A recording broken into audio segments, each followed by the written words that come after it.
We have Sean and Carol from the Frederick County Animal Control Shelters. Good morning, Good morning, Sean. We're going to make Carol a regular. Well, she's her second week in a row. Yeah. First of all, the beautiful foxhound you brought in last week is still around. He is still there, available, still looking for that right family. The right family. Yeah, definitely. I don't know if anybody looked at him this past week. I'm sure people have looked at him, but what's good is when people look and they say, you know what, maybe I don't have the time for this energetic of a dog. So that's not bad. No, that's a good We're thing. We're keeping him sane. We're getting him out for a lot of run, a lot of playtime. He has some great activities in his kennel to do while he's there by himself, and we'll get him out and find him the right home this time. Go to my Twitter page, Facebook page, see our Shockley Honda Pets of the Week, Badger and Ruby. And I don't think you've ever brought a ferret in here while I was doing this. Maybe not. I think Linda and I brought one before, but we have two ferrets here. Yep, we have two ferrets. They're about 4 years old, Badger and Rudy, and they're what's considered bonded, so they must be adopted together. They're not really family members. They didn't come from the same litter. They look absolutely nothing alike. Yeah, but they've been together forever and ever? Yep, they have. Actually, Carol fostered them when they first came to the shelter, and then they were adopted out to a good ferret family. But what happened was the father was deployed, and the mother has some dogs, young kids, and it was just too much for her to care for by herself. So she returned them to the shelter, and Carol is our ferret foster. She fosters, that's a tricky word, fosters all our ferrets that come into the shelter. So she took them back into her house, and now we're looking for a home for them again to go together. So ferrets require yearly exams. Canine distemper, they are required by the state of Maryland to have a rabies vaccination. And they need to be registered just like a cat, is that correct? They don't need a county license, okay, I see. But they do have to have a rabies vaccination. So they're up to date on everything. They're spayed and neutered. Adoption fee is $25, but what we encourage you to do is microchip them as well, and that's an additional $15. So you can adopt each one for $40, and that'll get your microchip. All the vaccinations are done, the spaying and neutering's done, and you can have two pets that get along already. And they are clowns when it comes to animals. They like to play. They're busy little animals.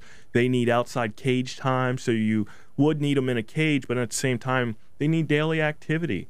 So you would have to have a room that is ferret-proof, that they can't climb under stuff or get in the walls, but they want to be out. They're social animals. They're great companions. Can they coexist with kitties and doggies? Yes.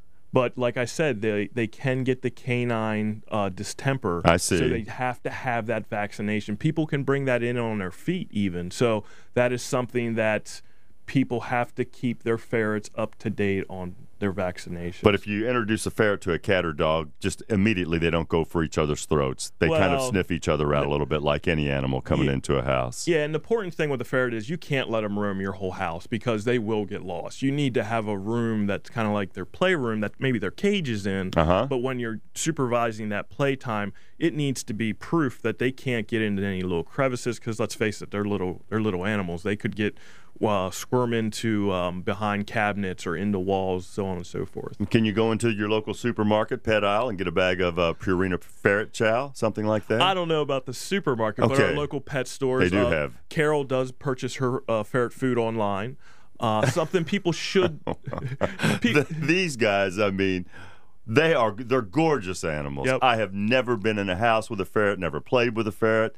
I know that they have a big following. They have ferret shows I've seen in the newspaper. Exactly. But I have just what is that? Is that a weasel? Is that a rat? What is that? It's related to the skunk, right. and I think that's a turnoff by some people is that they do have that musty smell. So it's not overbearing. All animals can get a little musty at times. Exactly. Oh, these guys are gorgeous. Yeah, they are. Like I said, they're social animals. They're active. They're little clowns. They love to play. And they have to come together. I mean, you are pretty sure that they would grieve to death if they were separated. Yeah. It wouldn't be good for them psychologically. That's so cool you guys consider that when it comes to these animals. And definitely we consider it. It makes it harder to adopt them, of course, because you got to take two. But at the same time, we're out for the welfare of the animals that come to the shelter, so we try and recognize those things so they can have a better quality of life while they fulfill their life in someone's home. Well, these guys are gorgeous. 3 events coming up this weekend in Utica. Yep, that's a Bark in the Park. That's a county-organized event, and it's a great place that you can bring your dog out. And they have a huge off-leash area.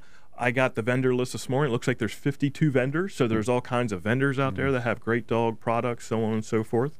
Following week? Following weekend, May 15th, 1 to 4 is our annual open house. Okay, and that's on a Sunday. Yep, and that's kind of our day to shine. You can come in, take a tour of the shelter. We have canine demonstrations.